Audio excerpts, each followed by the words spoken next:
nuevamente el equipo de Fisiolución, un miércoles más aquí con ustedes, compartiendo un poquito más de la fisioterapia en cuestión del estado de Oaxaca y asimismo, pues a compartirles diferentes tips, cuestiones o dudas que ustedes tengan, ¿no? Nos encontramos pues en Tribu al Extremo, en la página de Facebook y a través del 106.1 de FM, Estéreo 1, a los que nos gusten sintonizar a través del radio también, con todo gusto. Nos encontramos hoy aquí con el licenciado Fernando. Hola Fer, buenas noches. Hola, buenas noches. Bienvenidos una vez más a este programa de Fisiolución. Te explico un poco sobre la fisioterapia. Hola, licenciada Evelyn, muy buenas noches. Hola, buenas noches. Gracias por estar aquí con nosotros. Bienvenidos y esperemos que hoy tengamos una charla increíble acerca de la fisioterapia, de los mitos y realidades que tenemos. Así es, así es. Y por último, con la licenciada Diana, la más importante del equipo de Fisiolución. Hola amigos, ¿qué tal? Buenas noches. Es un gusto igual para estar nuevamente con ustedes. Como bien decía la licenciada Evelyn, ojalá que la información que les estemos compartiendo el día de hoy, pues también les sea de utilidad. Así es, amigos, pues el día de hoy tenemos un programa pues un poco más dinámico, más agradable para todos ustedes en cuestión de la fisioterapia, en cuestión de mitos y ciertas cuestiones que pues a lo largo de nosotros como la experiencia que llevamos en esto de la fisioterapia, pues nos hemos dado cuenta, ¿no? En este caso pues vamos a hablar un poquito de cierto y falso en cuestión de la fisioterapia, porque por ahí hay diferentes cuestiones, ¿no? ¿O ustedes cómo lo ven, licenciados? Así es, recuerdan que desde la vez pasada hablábamos acerca de las tradiciones que hay aquí en Oaxaca, ¿no? Entonces, pues ya vamos conociendo un poquito más de la fisioterapia, pero también queremos platicarles de a lo mejor todo lo que hemos hablado con nuestros pacientes y que nos dicen que creen o que a lo mejor viene de la tradición familiar en cuestión de creencias y que nosotros hoy podemos resolverles un poquito sus dudas. Y sobre todo tomando en cuenta que no es como que nosotros estemos peleados, sino dar un poquito más de claridad hacia esos temas, porque la verdad, como igual se mencionaba en el programa pasado, pues la fisioterapia viene desde tiempos antiguos, viene mucho desde esta parte de no ser tan metódicos, no existía un método científico tal cual, pero muchas acciones se han replicado y claro que son buenas para nosotros. Sí, justo este tipo de situaciones pues han pasado de generación en generación y justamente pues nuestros familiares, sobre todo las abuelas, que son como nuestros ancestros, por decirlos de alguna forma, ellos nos han inculcado ciertas cuestiones y que a la fecha pues seguimos replicando, que como decían mis compañeros, no quiere decir que pues estén del todo mal, sin embargo pues hay que adaptarlas a la situación actual, ¿no? Sí, así es. Pues justamente pues vamos a platicar un poquito de más de esas situaciones en cuestión de 4 ámbitos, creo, principales. En este caso, pues vamos a hablar un poquito en cuanto a lo deportivo, ya que este espacio pues también es un espacio deportivo. Vamos a platicar a lo mejor un poquito en cuestión del embarazo, traumatología, ortopedia también y pediátrico, ¿no? Pues en un principio pues vamos a hablar un poquito de lo deportivo, cierto, falso. Creo que nos hemos encontrado mucho en cuestiones de que llegan los chicos o personas que hacen ejercicio y dicen, es que si estiro me va a doler más, ¿no? O si estiro, me va a causar alguna lesión, ¿no? Así es, sobre todo hay todavía muchos entrenadores que lo mencionan, ¿no? Que procura no estirar porque eso nada más te va a generar más lesiones, procura no hacerlo porque eso enfría tu cuerpo, si tú estiras vas a perder fuerza, ¿no? Creo que ese es como lo más común que de lo cual se habla, pero pues no es nada cierto sobre eso. También creo que al menos dentro de los pacientes que hemos tenido, al menos hablando de los niños, de los chicos, les da mucha flojera. Eso me ha tocado en cuestión de los pacientes, ¿no? Que ya entrenaron ya todo y es de, ay no, qué flojera, lo hago, medio lo hago y tal vez no le dan el tiempo que se requiere un estiramiento y por eso creen que no funciona.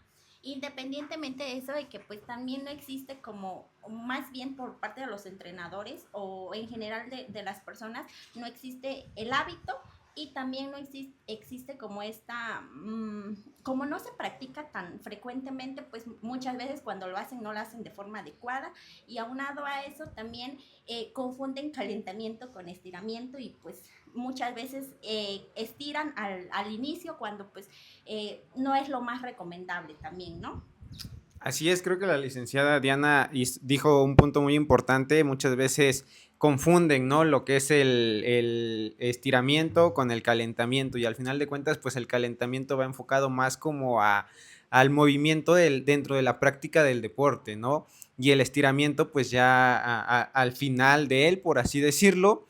Y otra situación que vemos muy común es esta parte de los entrenadores, que los entrenadores, no sé por qué lo tienen muy arraigado, si de mucho tiempo atrás o por qué, pero muchos tienen esa creencia de que si estiran, pues ya no van a rendir, ya no va a funcionar, hasta se pueden llegar a lesionar, ¿no?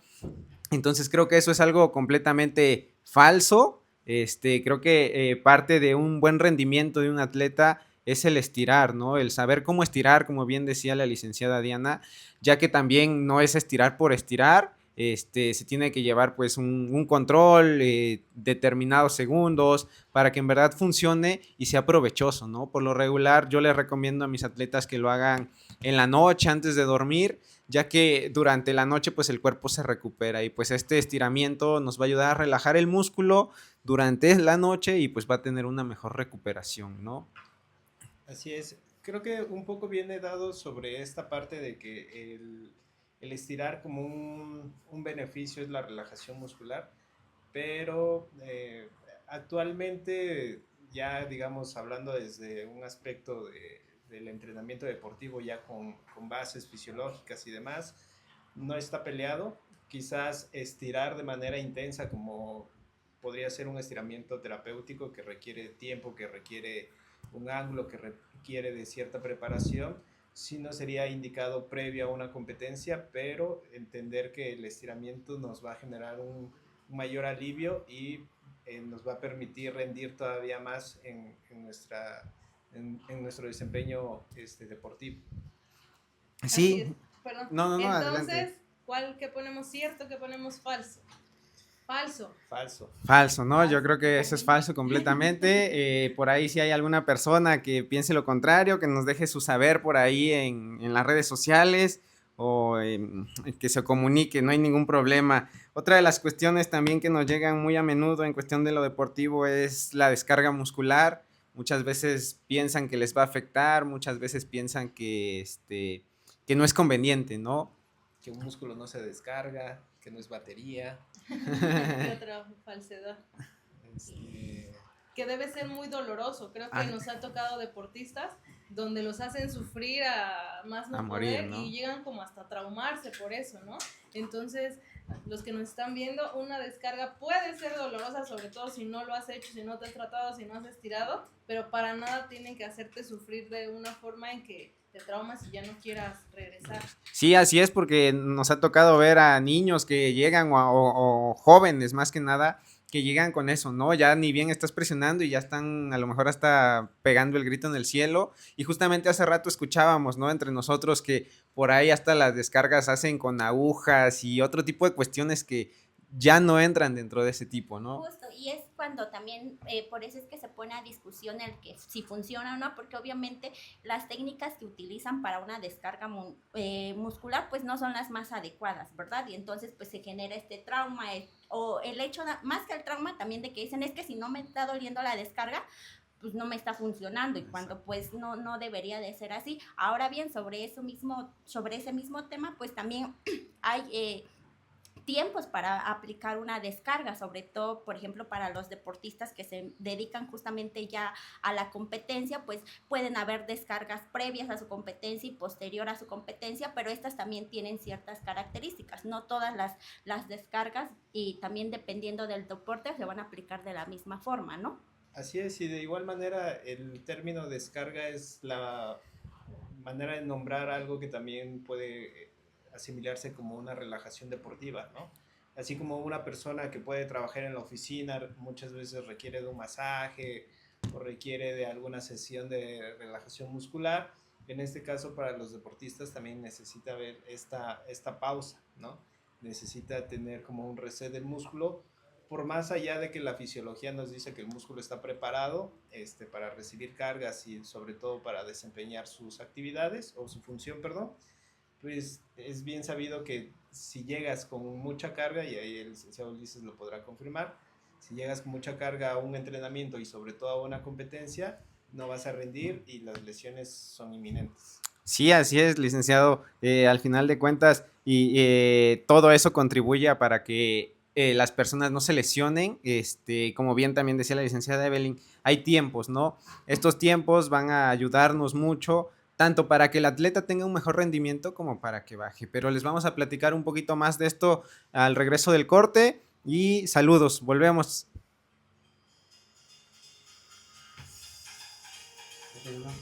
Embarazo.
Extremo, seguimos con los miércoles de salud en el deporte a través del 106.1 de FM Estéreo 1. Muy bien, pues hace rato nos quedamos con el tema de la descarga muscular. Entonces, ¿por qué votamos? ¿Cierto o falso? Cierto que la descarga muscular va a traer beneficios a los deportistas. Falso que podamos solamente darle toda la carga a la descarga muscular y que sea doloroso y que sea molesto para las personas, ¿no? Es correcto, así queda entonces. Muy bien, pasamos a otro tema que es bastante interesante y bastante controversial en todo esto, que es el embarazo, ¿no? También es algo por ahí que nos ha tocado ver mucho y creo que a todos los amigos que nos están escuchando y nos están viendo, pues lo han escuchado, visto o alguna situación de esa, ¿no? ¿O usted qué opina, licenciada Diana? Claro, fíjate que, bueno, con respecto al tema del embarazo, es en donde más podemos encontrar mitos, realidades, falsedades, verdades, porque es un tema bastante controversial, como tú bien lo comentabas. Esto porque, pues, híjole, a la hora del embarazo, pues todas están preocupadas por la embarazada y le llegan un sinfín de información de la mamá, de la abuela, de la tía, de todo el mundo, y entonces ella se queda con cara de, pues, ¿qué será verdad? ¿Qué será realidad? Y hoy también en día, pues, toda esta información la encontramos en el internet, como dicen por ahí, ¿no? Y entonces, pues eso también todavía causa aún más confusión. Pero vamos a hablar de una en particular, que es si es falso o Sí, verdad. así es, ¿no? Muchas veces dicen el moverse es malo en el embarazo, ¿no? Sí, bueno, definitivamente no es malo porque pues necesitamos movernos y el hecho de no movernos pues siempre nos va a traer, en vez de beneficiarnos, va a ser contraproducente para la mujer embarazada. Ahora bien, cada mujer experimenta un contexto totalmente diferente, desde la edad, desde que cuáles son sus problemas de salud. Hay mujeres que cursan con diabetes, que tienen enfermedades genéticas, demás.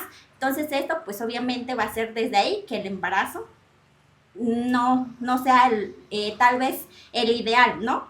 Pero que ahora el ejercicio o el movimiento se debe de adaptar a cada persona, porque así como hay mujeres que no se movían previo a su embarazo, pues hay otras que, por ejemplo, las deportistas, ¿no? Son Justamente. mamás. Entonces, a ellas no se les puede parar en el embarazo porque pues ellas están acostumbradas a moverse. Ahora bien, con las que no las que no hacían ejercicio previo al embarazo, pues a ellas hay que adaptarles el movimiento, la actividad física. ¿En qué sentido? Pues tal vez de que sea al principio movimientos no tan bruscos, de acuerdo a sus necesidades, que ella necesite subir y bajar escaleras, pues tal vez de esa forma yo le voy a adaptar el movimiento.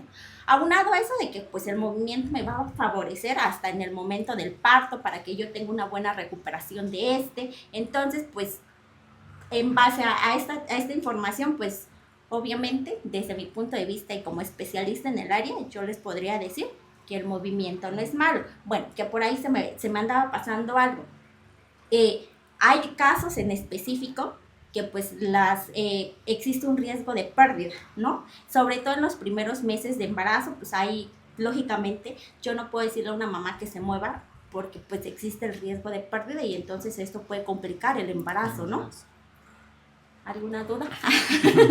No, pues creo que, o sea, esta parte del movimiento lo sufrimos todos, ¿no? El hecho de decir, no me voy a mover, porque si me muevo me duele, porque si me muevo me lastimo, porque si me muevo puedo tener una pérdida. Entonces, generalmente en el embarazo las mamis tienen más miedo de moverse porque piensan que puede pasar algo con el bebé, cuando no es así. Al menos la licenciada Diana trabaja como con ejercicio terapéutico en el embarazo y pues los resultados son muy buenos. Sí. O que el niño va a salir hiperactivo si la mamá se pone a correr, si se pone a brincar, ¿no? Y creo que eso es algo muy importante que deben de saber, que no necesariamente hacer ejercicio en el embarazo significa que te van a poner a correr, te van a poner a brincar, te van a poner a levantar pesas o todo lo que muchas veces se relaciona con el ejercicio, ¿no? Es muy importante, como mencionaban las licenciadas, esta parte de la movilidad, sobre todo a la hora de dar a luz, a la hora de dar el parto, pues debes de tener las condiciones de libertad de articular, libertad de movimiento, sobre todo para que puedas hacer un parto sin dolor, ¿no? Sí. Sin complicaciones. Sí.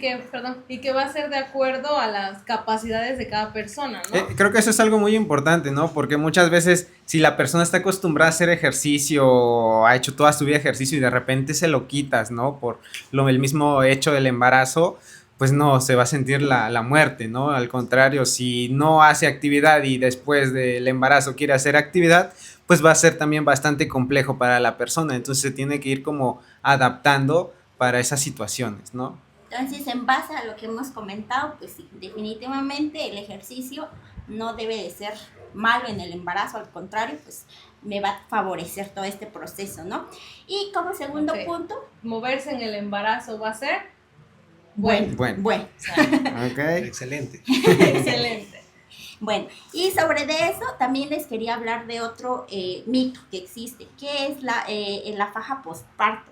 Eso en los últimos años se ha venido discutiendo mucho porque al menos, por ejemplo, volvemos a lo de que Oaxaca es una ciudad Un o estado de un tradiciones. estado de tradiciones, Usos y costumbres. usos y costumbres. Complicadillo por ahí. Sí, justo las mamás, las abuelitas, a mí me llegó a tocar en mi familia que, por ejemplo, pues después del parto, sí o sí, te tenías que fajar.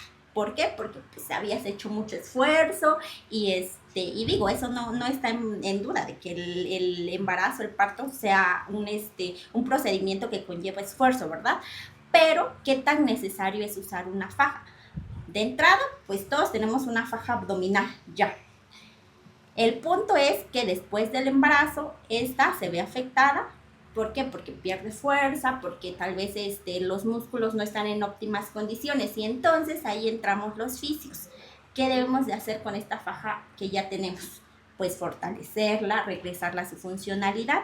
¿Para qué? Para que vuelva a todo nuestro organismo, porque si bien unos músculos están encargados de ciertas cuestiones, no quiere decir que funcionen por sí solos, sino funcionan unos con otros, ¿de acuerdo?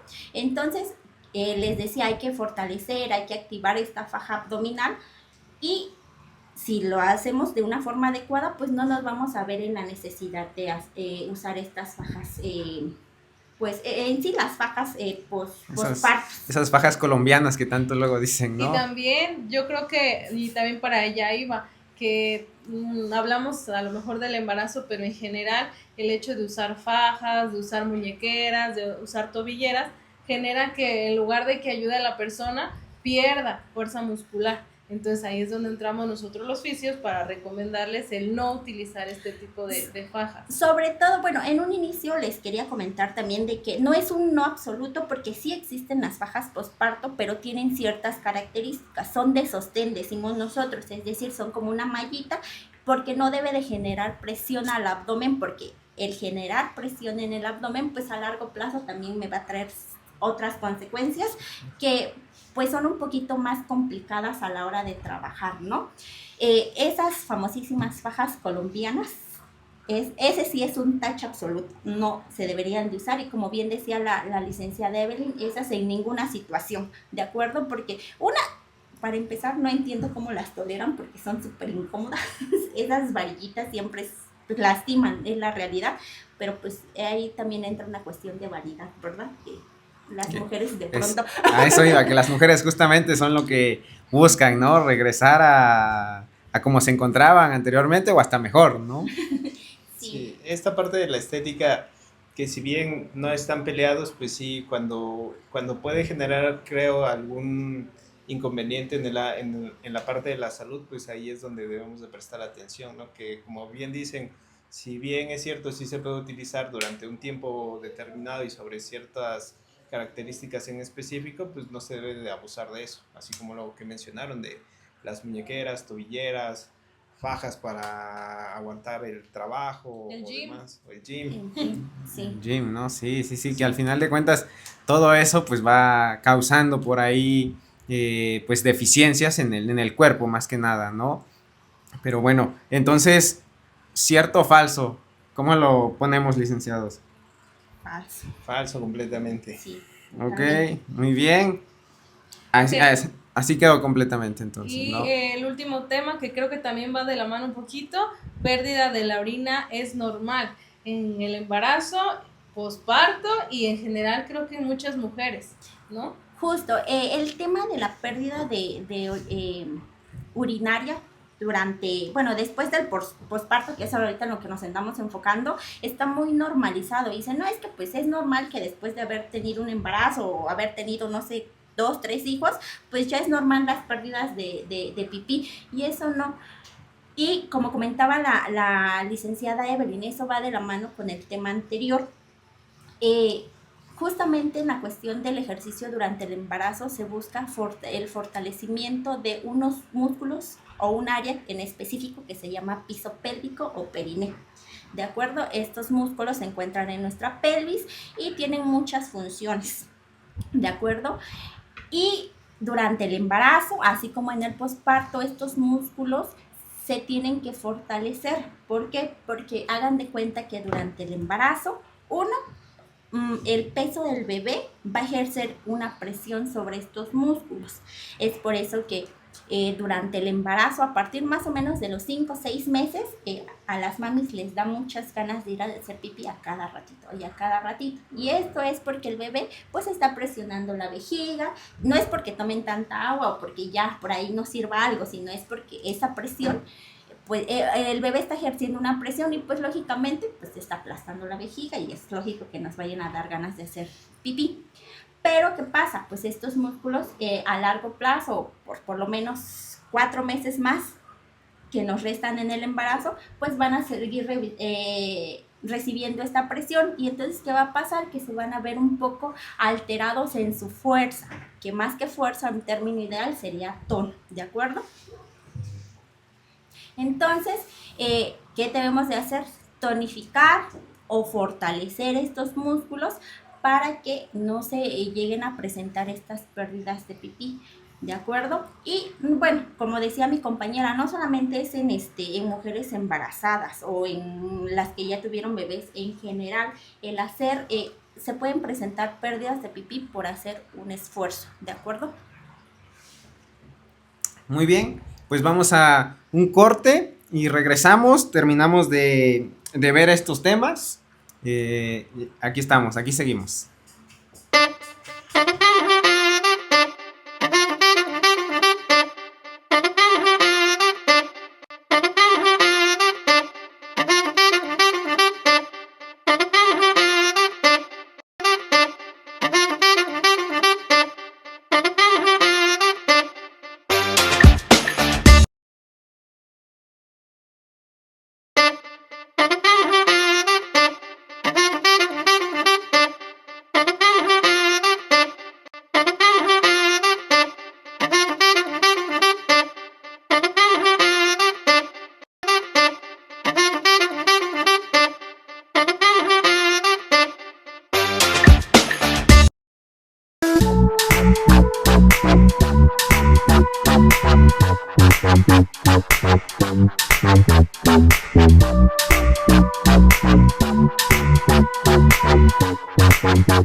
Muy bien, amigos, pues nos encontramos de vuelta estos miércoles de salud en el deporte con F de Fisiolución, ¿no? Quedó por ahí pendiente que dijéramos cierto o falso en cuestión de la pérdida de orina, ¿no? Que si es normal, bueno, ustedes compañeros consideran que entonces, hablado este tema, consideran que sea verdadero o falso las pérdidas de pipí durante el posparto. Es falso, ¿no? Normalizar las pérdidas de orina del posparto y en general en las mujeres va a ser falso. Sí. Es cierto que hay pérdidas, pero es falso que ya no hay una recuperación y que solamente así se va a quedar. Sí. Eso es completamente falso, hay mucho por trabajar ahí. Así es, así es. Pues vamos a entrar a otro tema, también bastante interesante, ¿no? Que nos va a poder hablar y explicar un poquito más el licenciado Fernando, que es completamente especialista en este tema, ¿no? En cuestión de el dolor, las cuerdas, las sobadas, todo ese tipo de cuestiones, ¿no? Vamos a meternos un poquito más para que la gente también se vaya empapando, sepan un poquito más. Por ahí nos estaban comentando que hablemos un poquito en cuestión de la quiropraxia y todo ese tipo de cuestiones. Pues empezamos con la primera, ¿no? El dolor, bueno, el dolor es una sensación bastante compleja que va a variar de persona a persona y creo que eso es lo más importante que se debe de recalcar. El dolor que yo siento no va a ser el mismo dolor que va a sentir un amigo, que va a sentir un familiar, que siente un paciente en este caso, ¿no? La manera en cómo nosotros interpretamos el dolor tiene que ver con muchas experiencias que nosotros a las cuales estamos siendo sometidos, ¿no? Partiendo de ahí, cuando de pronto estás sentado y te dicen que ya te duelen las rodillas, o quizás nuestros tíos, nuestros abuelitos, las personas mayores que empiezan a decir que ya les dio la reuma o que por el frío ya llegó la reuma y entonces empiezan a tener dolor, tiene una causa bastante curiosa, ¿no? El principal motivo es que una de las funciones de los músculos es generar calor. Bien, para que el músculo genere calor necesita tener cierto grado de tensión o cierto grado de contracción. Eso es algo natural, eso es algo que todos nosotros tenemos presentes a diario, ¿sale? Pero muchas veces tiene que ver también la aparición de este dolor con la disminución de la masa muscular. Entonces, personas que no tienen integrada una actividad física regular en la vida diaria, pues van a empezar a tener estos padecimientos, ¿no? Las personas jóvenes que de pronto dicen, no, es que ya me empezó a doler la rodilla o es que ya me duele los tobillos o empiezan a tener este tipo de dolores, también van un poquito ligado de la mano, ¿no? Mantener una posición por mucho tiempo, sobre todo no generar actividad física, es lo que nos va a generar este tipo de dolor, ¿no? La reuma, lo que antes se entendía como reuma, no tiene nada que ver con los cambios de temperatura, no tiene que ver con que si jugaste agua caliente y luego pasaste al frío, o si hiciste mucho trabajo y de pronto no le das descanso a tu cuerpo y por eso por ahí entran, pues es un poquito equivocado, ¿sí? Hablábamos en el programa pasado que estudiamos un poquito esta parte de los fenómenos físicos. Entonces, cuando nosotros hacemos actividad, generamos un calor y para que ese calor se disipe necesita tener un tiempo, ¿no? Un tiempo determinado. Entonces, por ejemplo, si tú haces algo con tus manos, no sé, juegas un poquito de plastilina, en nuestro caso, que muchas veces utilizamos quizás las manos para dar un masaje y inmediatamente te lavas las manos o pasas a un ambiente muy frío, obviamente lo vas a resentir, pero tiene que ver con el cambio de temperatura, ¿no? No te va a generar un daño, no te va a generar una lesión, no te va a generar artritis, porque es lo que también se piensa, pero no es tanto por ahí. Creo que eso es algo muy común, ¿no, licenciada? Sí, a mí me ha tocado a pacientitas que comentan que se dedican al hogar o que trabajan en algún lugar de limpieza y su preocupación es que lavan y que después planchan, o al revés, que están planchando y que después lavan, ¿no? Entonces, yo creo que viene la creencia de que antes no se conocía acerca de los problemas reumáticos, entonces dicen, no, pues es que esta señora se dedicaba a estar en lo frío y a estar en lo caliente, y pues eso le generó que tuviera una mano reumática. También, no sé, yo creo que a todos nos ha pasado el hecho que un paciente le pones una compresa y te dice, oiga, es que me puedo bañar, oiga, o puedo tomar frío, porque justamente desconocen acerca de esto. Y justo por ese tema también quería comentar, nosotros utilizamos algo que se llaman contrastes, que tienen un fin. Y bueno, la técnica va de usar calor y después frío, ¿no? Y entonces muchas veces cuando se las indicamos al pacientito, porque normalmente esas es como para casa o porque no se presta muchas veces el ambiente para realizarlo en la clínica, es dice, pero ¿estás segura que no me va a hacer daño el frío, el cambio, el de pasar de calor a frío? Y pues no, esto se utiliza con un fin y claramente el fin no es ocasionar una rumba, ¿verdad? Sí. Sí, no va por ahí, ¿no? Entender un poquito que esta parte que, si bien es natural que todas las personas conforme vayamos avanzando en edad vamos a presentar un desgaste articular, un desgaste óseo, y eso nos puede generar algún problema, eso no lo traduce inmediatamente en artritis, ¿no? Porque la gente luego lo liga, no, es que ya te dio la artritis y ya valiste, ¿no? Las enfermedades reumáticas necesitan hacerse estudios, necesita llevar una secuencia con un médico especialista, ¿no? Entonces no es tan fácil como nada más por jugar frío y de ahí pasar al calor o viceversa, ya te va a dar artritis o te va a dar alguna enfermedad reumática, no es tanto por ahí. Entonces eso lo consideramos falso. Falso. Sí. Falso completamente. Muy bien. Vamos a otro tema también acerca de, yo creo que si hay fisios escuchándonos o viéndonos, hay pacientes que nos dicen las cuerdas, es que me duele la cuerda, la coyuntura. Y eso cómo es complicado para hacerle ver o explicarle a los pacientes que no es de esa manera, ¿no? Sí, creo que a todos nos ha pasado, todos hemos liado con eso un poco, pero pues al final de cuentas es esa pequeña cultura que les estamos tratando de enseñar ahora a las personas, ¿no? Antes que empiece el licenciado, yo vi un diplomado o un seminario, algo, para fisioterapeutas donde te pedían, te enseñaban a sobar las cuerdas, pero así, o sea, el diplomado era así.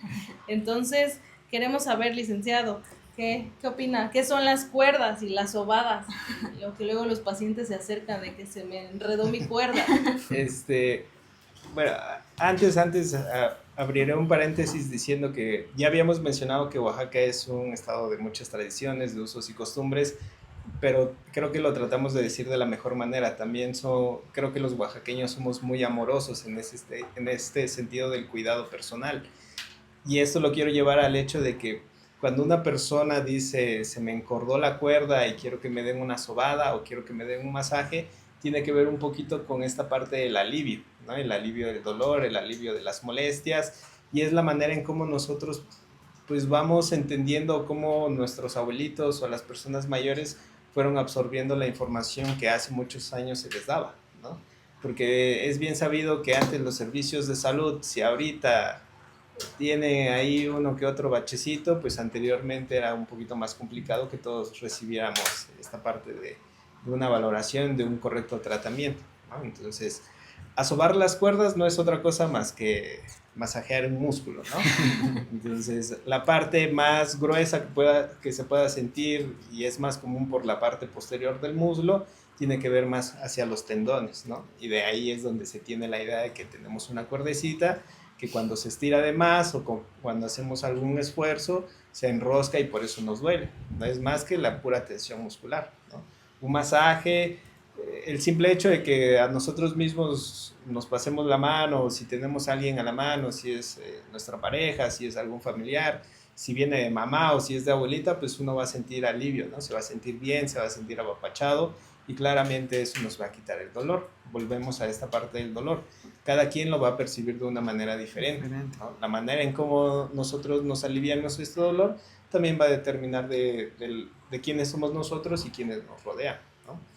Pero tal cual no hay algo como que se enroscó la cuerda y muchas veces los masajes o las sobadas no son suficientes, ¿no? Y ahí es la contraparte con los hueseros, con las personas que se dedican quizás de manera empírica a esta parte, porque si bien existe el mano santa y que te saca de las lesiones y que desde hace 20 años mantiene su mismo local y por ahí han pasado miles y miles y a todos los compone, pues cuando es una lesión muscular probablemente sí va a tener un alivio, pero cuando ya hay un problema de fondo, cuando ya hay quizás otras señales que las mismas personas lo ignoran, pues empieza a haber ciertos problemas, ¿no? Así es, y creo que también va de la mano con el otro tema acerca de los ajustes, ¿no? Hablamos el programa pasado que la terapia es relativamente nueva y que afortunadamente ahorita ya conocen más de fisioterapia, ya podemos encontrar más lugares donde haya licenciados en terapia física o en fisioterapia, pero los ajustes vienen justamente de los hueseros, de los quiroprácticos, ¿no? Que afortunadamente me parece que ya está la licenciatura en quiropraxia en una universidad en el Estado de México, pero necesitaríamos que sea profesionalizado para que podamos hablar de los ajustes. ¿Qué pasa? ¿Qué pasa con los ajustes? Bueno, pues volvemos en un momentito.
Muy bien, seguimos con este miércoles de salud en el deporte a través de Tribu El Extremo y en el 106.1 de FM Radio. Muy bien, estamos pues terminando un tema bastante por ahí interesante con el licenciado Fernando.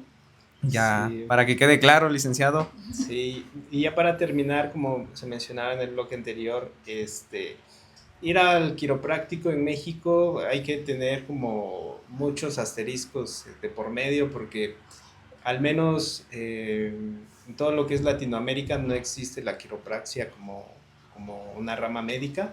En Estados Unidos sí se puede ver que hay quiroprácticos con una licencia médica, tomando en cuenta el sistema de salud que tienen ahí, los permisos y demás cuestiones legales que ellos deben de manejar, y que aquí pues, lamentablemente muchas veces se transmite de boca en boca y pues no hay un respaldo al 100% sobre las técnicas que te puedan estar haciendo sean las más adecuadas, ¿no? Lamentablemente poco a poco van saliendo a la luz casos donde alguna persona va al quiropráctico y termina ya sea con una lesión medular o con quizás algún otro padecimiento, Entonces, mucho cuidado en este sentido y los ajustes, o lo que muchas veces la gente busca como un ajuste, que es una liberación articular rápida, donde se truena y se siente bien rico, pues es eso, es una sensación de alivio inmediata, pero de corta duración, nada más, ¿no? Entonces, los problemas físicos, cuando ya empieza a haber dolor en ciertas áreas en específico, cuello, espalda alta, zona lumbar, piernas, tobillo, rodillas, pues quiere decir que ya hay algo ahí de por medio, ¿no? Entonces, ¿qué es lo mejor? Que acudir con un personal de la salud, sobre todo, tener una correcta evaluación y que te den un tratamiento indicado, ¿no? Porque muchas veces las visitas al quiropráctico solamente es una vez cada 15 días, o hay algunos otros que por ahí 2 veces al día y ya está un poquito más. Sí, el que te digan que con un ajuste vas a tener una alineación vertebral, que te digan que si tienes acortamiento de pélvico de alguna pierna y que con un ajuste vas a lograr ya no tener ese acortamiento, que te digan que te va a quitar el dolor, pues eso va a ser falso, ¿no? Hay que tener mucha precaución para todos los que nos están escuchando acerca de ir con profesionales de la salud, ir con personas que sepan qué es lo que están haciendo y que al final no por ir ahí tal vez salga contraproducente, ¿no? Así Y que es. podamos lamentar algo, porque sí, han salido casos que desgraciadamente las personas no terminan bien. Así es. Y ya para cerrar, es falso que existan las cuerdas, es falso que se enrosquen, pero es verdadero que un masaje va a aliviar, ¿no? Siempre y cuando también tengan una correcta valoración. Así es, así es. Pues seguimos con el siguiente, una probadita también, porque el tiempo nos va a ganar por ahí, pero hay muchos, también como vienen siendo mitos, ¿no? Sí. En cuestión de lo pediátrico, ¿no? Muchas veces a los niños, palabras como la mollera, licenciada Evelyn. ¿Qué nos puede decir por Sí, ahí? creo que va muy de la mano también con lo que acabamos de hablar, empezando con que hay muchos remedios caseros, ¿no? Y que creo que todos nosotros, estoy segura que alguno de aquí nos curaron de la mollera de chiquitos. ¿Qué es la mollera? Ok, yo creo que todos han escuchado acerca de es que mi bebé tiene sumida su mollerita, ¿no? La mollera se llaman fontanelas. Las fontanelas existen porque todavía no hay una osificación del cráneo en los bebés. ¿Por qué? Porque están en desarrollo. El cráneo y el cerebro se siguen desarrollando y necesita un espacio el cerebro para poder crecer. Entonces el cuerpo es tan increíble que le permite ese espacio para que el cerebro siga creciendo. Llegando a una edad se osifica y entonces ya no existe la mollera. Cuando las abuelitas hablan acerca de que se les sumió la mollera, siempre lo llevan a que es por un espanto o Le echaron ojo. porque le echaron ojo, ¿ok? O por la posición de dormir, ¿sabes? Sí, o por cómo durmieron. Cuando en realidad la mollera o la fontanela está de esa forma porque hay una deshidratación en el bebé. Y ojo aquí, porque no quiero que ahora les den agua a los bebés porque están deshidratados. Y ahí nos vamos a ir a que recordemos que actualmente existe la lactancia materna exclusiva y que los bebés hasta los 6 meses de edad sola y únicamente deben tomar seno materno y si no se puede por cualquier factor, fórmula que esté recomendada por un pediatra. No pueden tomar test. Los test son muy tóxicos para los bebés y pues lamentablemente también se ocurre que puedan fallecer los bebitos. Entonces el hecho de que esté deshidratado no quiere decir que le tengo que dar un biberón de agua ni con jeringa, sino que lo tengo que llevar al pediatra y sobre todo es que a lo mejor no está bien alimentado, pero por el seno materno. ¿Qué pasa? ¿Cómo curan la mollerita? Voltean a los bebés de piecitos, les dan unos golpecitos o les soplan en su boquita y así es como piensan que va a regresar la mollera a su lugar cuando ahí nada más los están lastimando y viene algo que se llama síndrome del niño sacudido, ¿no? Como les digo, el cerebro necesita un espacio grande para poder desarrollarse, entonces al momento de sacudir a los bebés podemos generar daño a nivel cerebral. Entonces hay muchas veces que los bebés están sanos y que desafortunadamente por quererlos ayudar los perjudican más y pueden tener un daño neurológico, ¿no? Sí. Adquirido. Entonces, este es uno de los mitos, creo, más grandes que nos podemos afrontar y tan peligrosos, ¿no? El hecho de darle un té, el hecho de curarlo de la mollerita puede generar cierto daño. Su agüita de arroz también. Su agüita de arroz. Es cierto que sí es bastante, uno de los grandes, ¿no? Pero por ahí hay otro, y creo que todas las abuelitas, todas las personas que nos están escuchando en este momento, yo creo que también el empacho, licenciada. Así es, con el empacho también está cañón el tema, porque saludos a mi abuelita me curaba del empacho. A mí me hacían daño las papas de harina, entonces decían que yo tenía empacho. ¿Y qué hacen? Si no saben, aquí agarran manteca con ceniza, te la untan en el estómago, te la untan en la espalda, te dan como pellizcos, te enrollan con papel estraza y así te dejan como no sé cuánto tiempo, como un postre, sí, está cañón. Ahora imagínense que si les estoy diciendo que la alimentación de un bebé es exclusiva con leche materna hasta los 6 meses y que les den probaditas de que caldito de frijol, que esto, que el otro, antes de esa edad, obviamente los bebés no están listos para una buena digestión y justamente por eso ocurre el empacho. Y si a ese bebé todavía le están poniendo todo lo que les digo, pues la está sufriendo, porque realmente no va a haber como una mejoría para el bebé. Ahora, que hay una vertiente que menciona que al dar el masajito en la zona de la espalda se estimulan los nervios que valga la redundancia, inervan algunos órganos, pero volvemos al tema de que pues hay que hacerlo con mucho cuidado y no siempre, no para todos va a funcionar. Y el calor que genera, el masajito más el calor que genera, puede que el bebé pueda evacuar, ¿no? O a veces le daban de tomar esa sustancia y pues eso le causaba vómito, y el vómito le causaba alivio, pero realmente no es que estuvieran curando en los empachos, sino que hay efectos que a lo mejor al estarlo repitiendo llegaron como a ver mejoría y creyeron que eso era lo mejor para un bebé, ¿no? O darle coca o darle algo tan pequeñito. Incluso tú que no lo sabes y lo ves y dices, no es cierto, sí funciona, ¿no? Porque por ahí tengo a alguien también muy conocido que lo llevan a curar del empacho cuando van a la playa. No quiero decir su nombre, ¿verdad?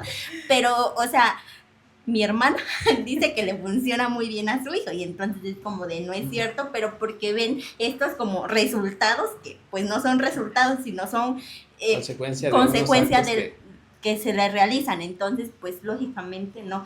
Y ahí entra también porque justamente el tema de que pues muchas veces a la fecha se siguen realizando por cuestiones de la abuela, por cuestiones de la mamá, que pues a veces eso implica también un pleito, ¿no? De que ¿por qué le estás haciendo esto a tu hijo? Las mamás salen regañadas, pero pues sí ya hoy en día se tiene una explicación del por qué y para qué sirven estas cosas, y pues esas técnicas finalmente no están haciendo nada, todo lo contrario. Y así encontramos muchos mitos, pero bueno, vamos a dejarlos ahí con el pendiente, que nos sintonicen el próximo miércoles para hablar más acerca de esta área. De verdad que hay un montón de dudas que podemos irles resolviendo y que creemos que es como lo cierto cuando realmente estamos haciendo daño, ¿no? Pues ya saben, amigos, nos vemos el próximo miércoles. Muchas gracias a todas las personas que nos sintonizaron, que nos escucharon. Saludos a todos de parte de la familia Fisiolución. Saludos y bendiciones. Queremos invitarlos, si tienen dudas, que se acerquen con nosotros. Somos el Centro de Terapia Física Fisiolution. Estamos ubicados en Pensamientos 404, Colonia Reforma. Pueden acudir. Tenemos diversas áreas dentro de la terapia física. El licenciado Ulises de deporte, la licenciada Diana, embarazo y posparto, el licenciado Fernando en ortopedia y traumatología, así como terapia manual, y yo, la Evelyn Campos, en pediatría, ¿no? Entonces cualquier cosa ahí podemos ayudarlos. Si tienen algún dolorcito, si quieren una sobadita de cuerdas, si quieren una curada de empacho. Ahí estamos para servirles. Y también en nuestras redes sociales nos encuentran como Fisiolución Oaxaca en Instagram y en Facebook. Y si tienen también por ahí una duda, nos pueden escribir y sin ningún problema les contestamos. Saludos también para los que nos escribieron: Jorge Luis, Esther, Dante, Goyita, Elena Bendaño. Gracias por sintonizarnos. Y pues, ¿qué dice el licenciado? Pues nada, nos vemos el próximo miércoles. Más de fisioterapia con Fisiolución. Hasta luego.